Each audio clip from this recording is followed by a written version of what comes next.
Chintamani public ನ್ಯೂಸ್ಗೆ ಸ್ವಾಗತ ಸುಸ್ವಾಗತ.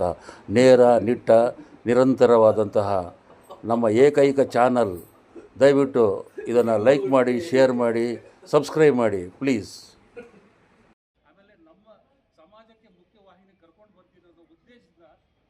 ಚಿಂತಾಮಣಿ ನಗರದ ಶ್ರೀ ವಾಸವಿ ಸ್ಕೂಲ್ನಲ್ಲಿ ಪೊಲೀಸ್ ಇಲಾಖೆಯ ವತಿಯಿಂದ ಜಾಗೃತಿ ಕರೆ, ಮಾದಕ ವಸ್ತು ಮತ್ತು ನಶೆ ಮುಕ್ತ ನಗರವನ್ನಾಗಿ ಮಾಡಲು ಸಾರ್ವಜನಿಕರಿಗೆ ತಿಳಿ ಹೇಳುವುದು. ಇತ್ತೀಚೆಗೆ ಡ್ರಗ್ಸ್ ಬೇಡ ಬ್ರೋ ಎಂಬ ಅಭಿಯಾನವನ್ನು ನಗರದ ಪೊಲೀಸರವರು ನಗರದ ಪ್ರಮುಖ ರಸ್ತೆಗಳಲ್ಲಿ ಮೆರವಣಿಗೆ ನಡೆಸಿ ಮಾದಕ ವಸ್ತುಗಳು ಮತ್ತು ಇದರ ದುಷ್ಪರಿಣಾಮಗಳ ಬಗ್ಗೆ ಜನಜಾಗೃತಿ ಮೂಡಿಸಿರುವುದು ಸ್ವಾಗತಾರ್ಹ. ಇದರಂತೆ ವಾಸವಿ ಸ್ಕೂಲ್ನ ಮಕ್ಕಳಿಗಾಗಿ ಹಾಗೂ ಪೋಷಕರಿಗಾಗಿ ಜಾಗೃತಿ ಮೂಡಿಸಲು ಬಂದಿದ್ದು, ಸದರಿ ಕಾರ್ಯಕ್ರಮದಲ್ಲಿ ASI Devaraju, Venkataramanappa head constable ಹಾಗೂ ಸುರೇಶ್, ಜೀವನ್, ಲಕ್ಷ್ಮೀಕಾಂತಮ್ಮ, ಅಂಬರೀಶ್ ಪೊಲೀಸ್ ಪೇದೆಯವರು ಉಪಸ್ಥಿತರಿದ್ದು, ಎಎಸ್ಐ ದೇವರಾಜ್ರವರು ಮಾದಕ ವಸ್ತುಗಳ ಬಗ್ಗೆ ಇದರ ಬಗ್ಗೆ ವಿವರಣೆ ನೀಡಿ ಜನರ ಆರೋಗ್ಯದ ಮೇಲೆ ದುಷ್ಪರಿಣಾಮಗಳ ಬಗ್ಗೆ ಹೇಳಿರುತ್ತಾರೆ.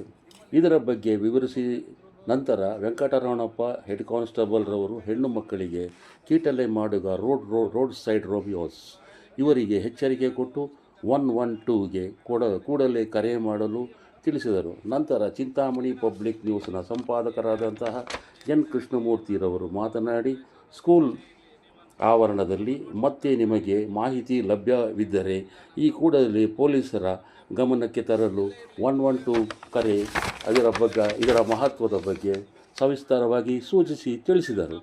ನಂತರ ವಿಕ್ರಮ್ ಶಾಲೆಯ ನರ್ಸಿಂಗ್ ಟ್ರೈನಿಯವರಿಂದ ಆರೋಗ್ಯದ ಕಾಳಜಿಯ ಬಗ್ಗೆ ಮಕ್ಕಳಿಗೆ, ಪೋಷಕರಿಗೆ ತಿಳಿಸಿದರು. ಮತ್ತು ಭೋವಿ ಸಮಾಜದ ಮುಖಂಡರಾದಂಥ ಸುಬ್ರಹ್ಮಣಿಯವರು ಮತ್ತು ಎಲೆ ವ್ಯಾಪಾರಿಯಾದಂಥ ವಿಕಾಸ್ ಪೃಥ್ವಿ ಹಾಜರಿದ್ದರು. ಶಾಲೆಯ ವತಿಯಿಂದ ಹೆಡ್ ಮೇಡಮ್ ರವರಾದಂತಹ ಸಂಧ್ಯಾ ಮತ್ತು ನಯನ ರವರು ಸಹ ಉಪಸ್ಥಿತರಿದ್ದರು. ಇದರಲ್ಲಿ ಸಿದ್ದಿಕ್ ಸಾರ್ ಮತ್ತು ಶಾಲೆಯ ಎಲ್ಲ ಬೋಧಕರು ಹಾಗೂ ಕಮಲಾಕ್ಷಿ ಮೇಡಮ್ ರವರು ಸಹ ಹಾಜರಿದ್ದು, ಬೋಧಕೇತರ ವರ್ಗದವರು ಸಹ ಹಾಜರಿದ್ದು ಸಭೆ ಯಶಸ್ವಿಯಾಗಲು ಸಹಕರಿಸುತ್ತಾರೆ. ಸಿದ್ದಿಕ್ ಮಾಸ್ಟರ್ ಅವರಿಂದ ವಂದನಾರ್ಪಣೆಯಾಗಿ ಸಭೆ ಮುಕ್ತಾಯವಾಯಿತು. ಇದರಲ್ಲಿ ನಾನು ಪೊಲೀಸರವರಿಗೆ ಮುಖ್ಯವಾಗಿ ಕೋರಿಕೊಳ್ಳುವುದೇನೆಂದರೆ, ಇಂತಹ ಪ್ರಕರಣಗಳು ಚಿಂತಾಮಣಿಯಲ್ಲಿ ಬಹಳಷ್ಟು ಸಂಖ್ಯೆಯಲ್ಲಿ ಆಗುತ್ತಿದ್ದು, ಮಾದಕ ವ್ಯಸನಿಗಳ ಬಗ್ಗೆ ಜಾಗೃತಿ ವಹಿಸಬೇಕು. ಹಾಗೆಯೇ ವ್ಯಾಪಾರಿಗಳಾದಂತಹ ಅವರ ಎಡೆಮುರಿ ಕಟ್ಟಲು ಸಹ ಈ ದಿಶೆಯಲ್ಲಿ ಚಿಂತಾಮಣಿ ಪಬ್ಲಿಕ್ ನ್ಯೂಸ್ ತಮಗೆ ಸಹಕಾರ ಕೊಡುತ್ತೇವೆ.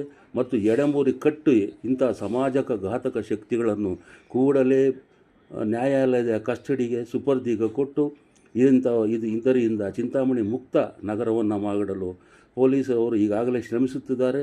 ಇನ್ನೂ ಸಹ ನಾನು ಹೆಚ್ಚಿನ ವಿಶೇಷವಾಗಿ ನಮ್ಮ SP ಸಾಹೇಬರಾದಂಥ ಅವರನ್ನು ನಾನು ಮನವಿ ಮಾಡಿಕೊಳ್ಳುತ್ತೇನೆ ಹಾಗೂ DSP ಅವರನ್ನು ಮನವಿ ಮಾಡಿಕೊಳ್ತೇನೆ. ಕುಶಾಲ್ ಚೌಕ್ಸೆ ಸಾಹೇಬರೇ, ದಯವಿಟ್ಟು ಈ ಚಿಂತಾಮಣಿಯನ್ನು ಮುಕ್ತ ನಶೆ ಮಾಡಬೇಕಾಗಿ ನೀವು ಸಹ ಬಹಳಷ್ಟು ಶ್ರಮ ವಹಿಸುತ್ತಿದ್ದೀರಿ ಹಾಗೂ ಇದಕ್ಕೆ ಇನ್ನೂ ಶ್ರಮ ವಹಿಸಿ ಮುಕ್ತ ನಗರಿಯನ್ನಾಗಿ ಮಾಡಲು ಚಿಂತಾಮಣಿ ಪಬ್ಲಿಕ್ ನ್ಯೂಸ್ನ ಕಳಕಳಿ ಮನವಿ. ದಯವಿಟ್ಟು ಇದನ್ನು ಒಂದು ಸ್ಪೋರ್ಟಿವ್ ಆಗಿ ತೆಗೆದುಕೊಳ್ಳಲು ಸಹ ನಾನು ಕೋರಿರುತ್ತೇನೆ. ಮುಂದಿನ ಸಂಚಿಕೆಯಾಗಿ ಮತ್ತೆ ತಮ್ಮಲ್ಲಿ ಕೋರುತ್ತೇನೆ. ಅಲ್ಲಿವರೆಗೂ ನಮಸ್ಕಾರ.